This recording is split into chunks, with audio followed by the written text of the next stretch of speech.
Today, we're joined by Ramla Ali, amateur boxer, soon to turn professional, I hope. How are you doing? I'm good, how are you? I'm good, thank you. So, who has inspired you to become a boxer? It wasn't a specific person, just an event in my life. When I was a little younger, I was about 13 when I started boxing. I was really overweight, believe it or not, about double this size. So I used to get bullied in school. You know, kids are really cool. So just to gain a bit of confidence, my mum got me a gym membership to like the local sports centre. I used to go there. I kid you not. So I didn't know anything about gyms. So I would literally go and just use every single equipment in the gym. Yeah. To the point where on the 7th I would just do it back to back, no days rest, nothing. I just used to get really tired. I used to start thinking it was boring. So I rocked up to a boxing class in the leisure centre. Oh, this is amazing. So I googled local boxing clubs in my area, found one, rocked up, and the rest is history. Wow. So what's your biggest challenge that you've had to come across since you've been boxing? The biggest challenge, believe it or not, has been my family. Oh, really? So I come from a strict Muslim family actually, who believe women shouldn't be in the ring. Okay. And so many times they have told me to quit boxing. And because of my values and the way I was raised, I've listened to it. So if you think about it, I've been boxing a really long time. And in that time, I'm nowhere near where I should be. Yeah. And that's because I stop and start to please my family. So I would have a few competitions, have a few tournaments, and then I'd stop because my mum would tell me to stop. 4 months later, get the itch again, go back to the gym.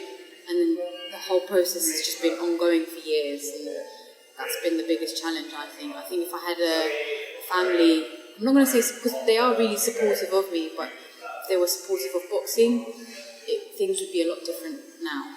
So what advice would you give to, say, another Muslim girl that has this in mind to become a boxer or a sports person in general? Another person I'd give the advice of just never give up. Don't listen to your fears. Don't listen to other people's fears. So just do what's right for you. Do what you think is good for you, basically. At the end of the day, everybody only lives one life. And the most important thing is to live your life how you want to live it, how you want to show it. Does that make sense? Yeah, that makes sense. Yeah. So just live your life how you want to live it. What would your future goals be? What's your future goals? So future goals, just see how far I can go with boxing. I'm very superstitious. If I put something into the universe, I feel like I won't get it. Yeah. So obviously we both know where I want to go in the future. I'm just not going to say it. I'm not going to say it purely for that. Yeah. But I want to see how far I can take it. Obviously now I don't listen to my family as much. Yeah. So I'm just going to push as much as I can push. I'm going to fight as much as I can fight. I'm going to gain all the experience as much as I can and just soak it up along the way. Okay. So I know you're going up in weight category.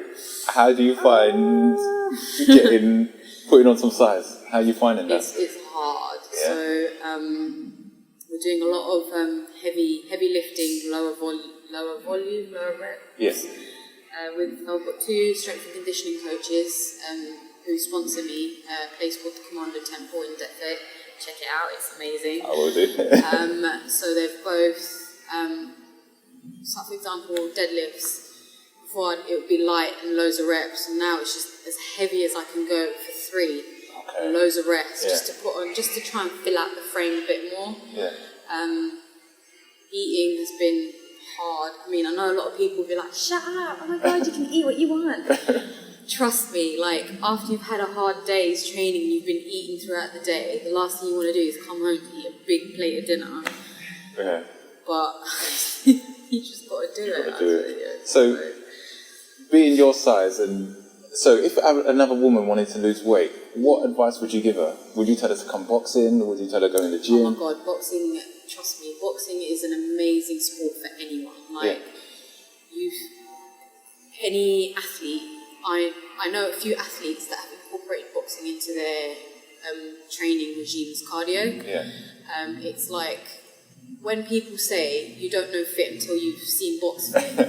Trust me, you need to check it out, because it's like it takes you to places mentally that you've never been to before. Like you go to a place in your head, like it's like you hit a wall, but you've got to break through that wall just to finish the training session.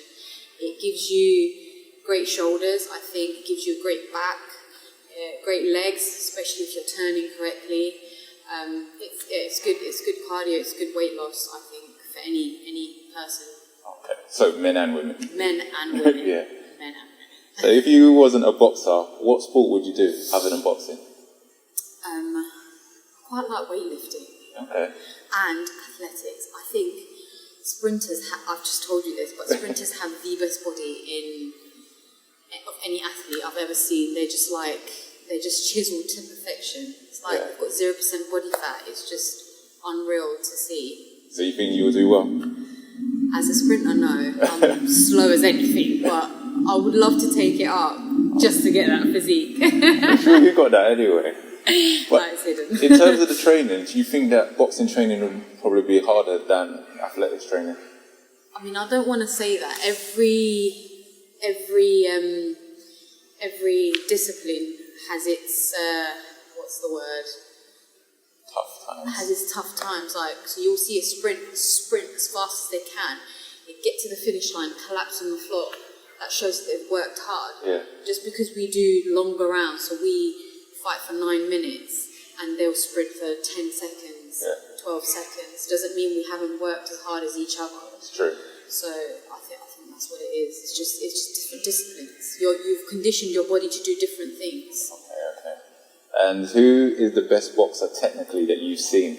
So far. In your whole entire life? He's going to kill me if I don't say this, but Josh Buatsi. Really? Yeah.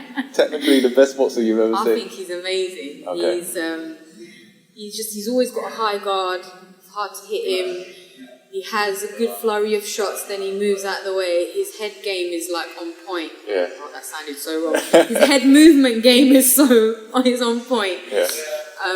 I think he's an amazing athlete, amazing boxer, and he's a very humble guy as well. Okay. Yeah, we're good mates, so he would kill me if I don't say it was him. Okay. So, in the whole world, that's the one that you say, alright, technically he's got it. He's got the goods. So we got to look out. You got to look out, but he's going to be big.